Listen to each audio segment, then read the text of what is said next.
और आपके माध्यम से मैं युवाओं से भी कहता हूँ, मैं सभी युवाओं से हाथ जोड़ करके निवेदन करके कहता हूँ, ये बिल्कुल मैं नहीं कहता हूँ कि आप मेरे साथ ही चलें। मैं एक आह्वान ज़रूर करता हूँ कि आप मुझे किसी श्रेणी में अगर पाते हो आप, तो आप मेरे साथ चलो। मुझे लगता है कि ये स्थिति आप आईपा अगर चला रहा है तो आपको बहुत बहुत कोटि कोटि धन्यवाद है। और इसमें मेरा निवेदन है सभी लोगों से कि सभी लोग आगे भी आएँ।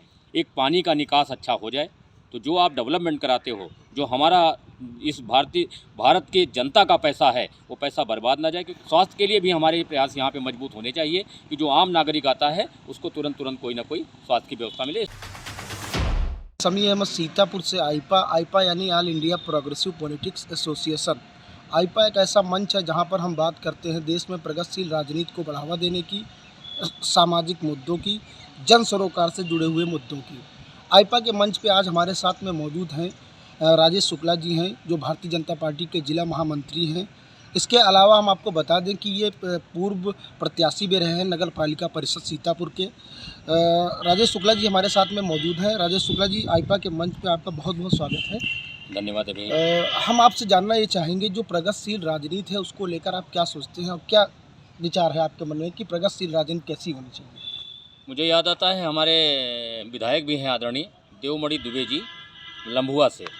उन्होंने कविता लिखी, कविता भी लिखते हैं वो। उन्होंने कविता एक लिखी है कि राजनीति गंभीर विषय है, आवारों पे मक्कारों पे छोड़ न देना। तो मुझे लगता है राजनीति एक ऐसा विषय है जिससे समाज विस्तार पूर्वक बढ़ सकता है, और कैसे दिशा में जाना चाहता है ये राजनीति ही तय करती है। तो इसमें जितने भी पढ़े लिखे लोग हैं उनको आना चाहिए। और सबसे बड़ी बात तो है, जब पढ़े लिखे आएंगे तो पढ़े लिखों की बात करेंगे। मुझे लगता है कि जो जैसा कहा गया है, हमारे पूर्वजों ने भी कहा है, जैसा आहार जैसा विचार वैसे संस्कार बनते हैं हमारे।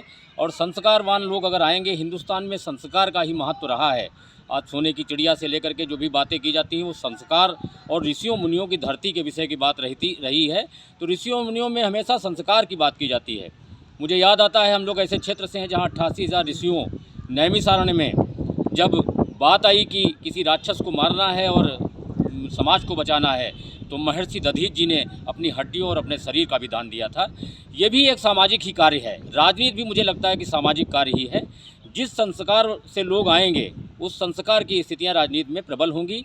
और मुझे लगता है कि अगर अच्छे संस्कार पढ़े लिखे लोग आएँ, आज आईएएस पीसीएस देश को चलाते हैं, तो आज स्थितियां ऐसी हैं कि जो भी दिक्कतें आती हैं हमारे समाज में, जो भी समस्याएं हमारे समाज में आती हैं, वही इसका निराकरण करते हैं। अगर उस स्किल के लोग राजनीति में भी आएंगे तो राजनीति में भी निश्चित रूप से हमारी माताएं बहनें, हमारे बच्चे, हमारे वृद्ध जो भी हैं, उन सब के लिए एक बेहतर समाज तैयार होगा, एक बेहतर वातावरण तैयार होगा, और आना भी उनको चाहिए। ऐसी स्थितियाँ हैं। सर, वर्तमान की अगर बात करें तो जैसे चुनाव का माहौल है, लगातार जो है तमाम पार्टियां सभी अपने अपने दावे कर रही हैं, तमाम मैनिफेस्टो भी तैयार किए जाते हैं, घोषणा पत्र भी।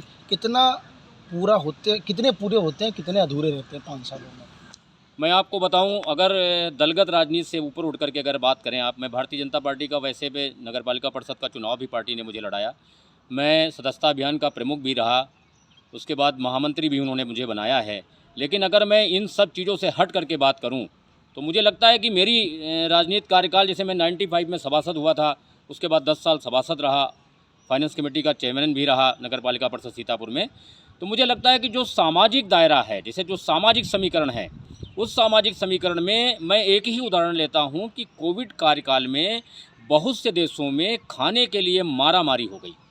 आपकी भी नज़र में होगा कि बहुत जगह ब्रेड छीन ली गई, बवाल हो गए, बहुत सारी चीज़ें, बहुत संघर्ष हुआ, क्राइम हो गया कोविड काल में। लेकिन एक ये दौर जो रहा, हमारे आदरणीय यशस्वी प्रधानमंत्री महोदय ने और आदरणीय यशस्वी मुख्यमंत्री महोदय ने इस पर विचार किया, और उन्होंने ये प्रयास किया कि जो लॉकडाउन का समय है और जो लोगों के व्यापार नहीं हो रहे हैं, इस व्यापार में हमारी जो माताएं और बहनें हैं, जो घर में बच्चे हैं, उनके लिए चूल्हा ज़रूर जलना चाहिए। उस चूल्हा जलने में उन्होंने प्रयास किया, और प्रयास करके आगे आए और किया भी उसको। उन्होंने अनाज का वितरण किया, अनाज गया घर घर, ये जनता का ही है, यही सोच करके उन्होंने किया कि जनता का जो चीज़ है, जनता के दुख दर्द में, जनता के हर स्थितियों में, आज अगर ऐसी स्थिति कोविड खंड काल की चल रही है, तो हमें खड़े होना है। ये एक ऐसा आया है कोविड काल कि पूरी दुनिया पे है, लेकिन उस पूरी दुनिया में उस संघर्ष को भी कैसे जिया जाए, कैसे हम अपने लोगों को व्यवस्थित रख सकें, कैसे अपने लोगों को हम सुरक्षित रख सकें, इसके लिए रात दिन पूरा प्रयास हुआ है। मैं तो कहूँगा कि भारतीय जनता पार्टी का एक एक कार्यकर्ता निकल के आया है। मैं भी कोविड काल में बाहर निकला था, इसलिए कोविड मुझे भी हुआ था और ऐसे मेरे बहुत से कार्यकर्ताओं को कोविड हुआ। हमारे कुछ पदाधिकारी आज नहीं हैं हमारे बीच में। हमारे आनंद दीक्षित जी हमारे साथ उपाध्यक्ष थे, उन्होंने भी निकल के मेहनत की थी, काम की थी और कोविड का काल बने।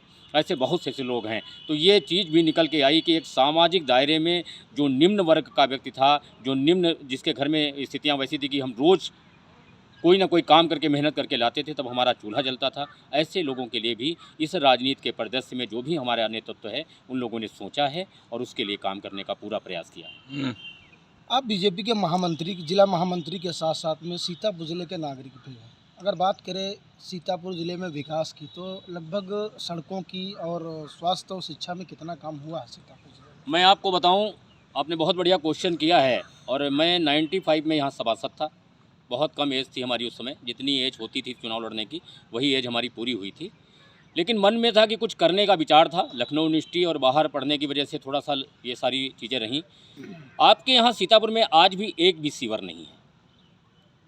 विनोद शंकर चौबे जी जिलाधिकारी महोदय थे। हमारे मंडी खल्लर एक मोहल्ला है, मैं सभासद था वहाँ का, वो पूरा का पूरा मोहल्ला हर बरसात में डूब जाता था और लोग उसकी घरों पे आकर के बैठते थे, सांप तैरते थे, सारी चीज़ें होती थी। मैं बड़ा परेशान रहता था।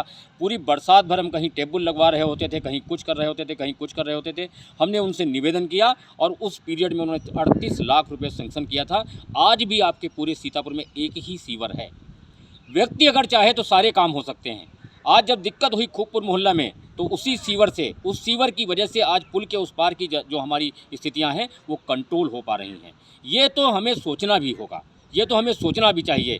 और हम फाइनेंस कमेटी के अध्यक्ष थे, उस समय भी हमने प्रयास किया कि गृहकर, बहुत जगह ऐसी स्थितियाँ थी कि गृहकर जो बड़ा एक मकान बना हुआ है उसका गृहकर बहुत कम है और जो हमारा एक झोपड़ी वाले व्यक्ति है उसका गृहकर बहुत ज़्यादा है। इस पर भी हमने काम करने का प्रयास किया था और काम किया था। मैं तो कहता हूँ कि केवल 2 ही 3 चीज़ें हैं।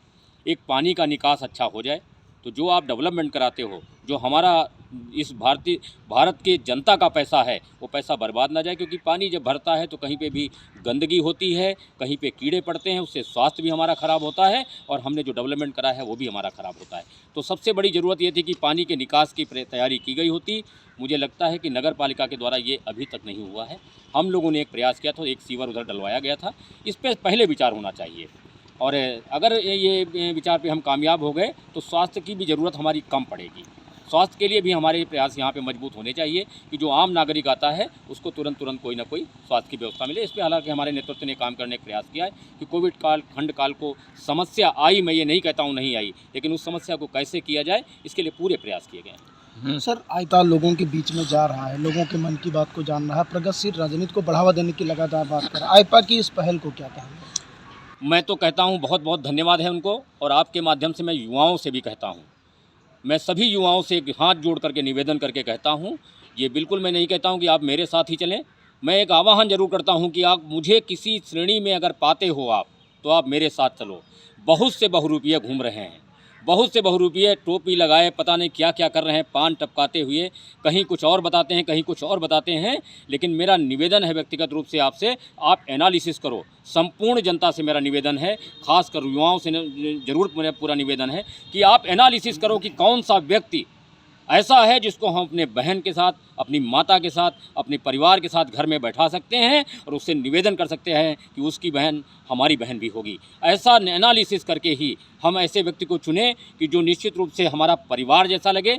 हमारा मतलब यह है कि हमारा परिवार अगर हमारा परिवार है, ऐसे इस क्षेत्र का हर परिवार मेरा परिवार लगना चाहिए। ऐसे व्यक्ति को अगर आप चुनते हो तो आने वाले वक्त में कोई समस्या आने वाली नहीं है। किसी की हैसियत नहीं है कि हमारे परिवार की तरफ आंख उठा के देख ले, या किसी की हैसियत नहीं कि एक कोई गड़बड़ करने का पूरा प्रयास करे। क्योंकि सामाजिक दायरा जब बहुत मजबूत होता है, युवा जब साथ होता है, तो किसी की हिम्मत नहीं होती। और अगर स्वच्छ युवा साथ है, स्वच्छ युवा निकल के तैयार है कि हमारे नगर में, हमारे ज़िले के अंदर कोई ऐसी स्थिति नहीं हो सकती कि कोई गड़बड़ करके चला जाए। तो मुझे लगता है कि ये स्थिति आप आइपा अगर चला रहा है तो आपको बहुत बहुत कोटि कोटि धन्यवाद है। और इसमें मेरा निवेदन है सभी लोगों से कि सभी लोग आगे भी आएँ। ये थे हमारे साथ में बीजेपी के जिला महामंत्री राजेश शुक्ला जी, जिनका कहना है कि युवाओं को ऐसे नेतृत्व को चुनना है जो नेतृत्व ऐसा होना चाहिए जो समाज की रक्षा कर सके, लोगों की रक्षा कर सके, लोगों की बात को सुन सके और एक सुरक्षित माहौल दे सके। आईपा के मंच पे आज के लिए बस इतना ही। नमस्कार।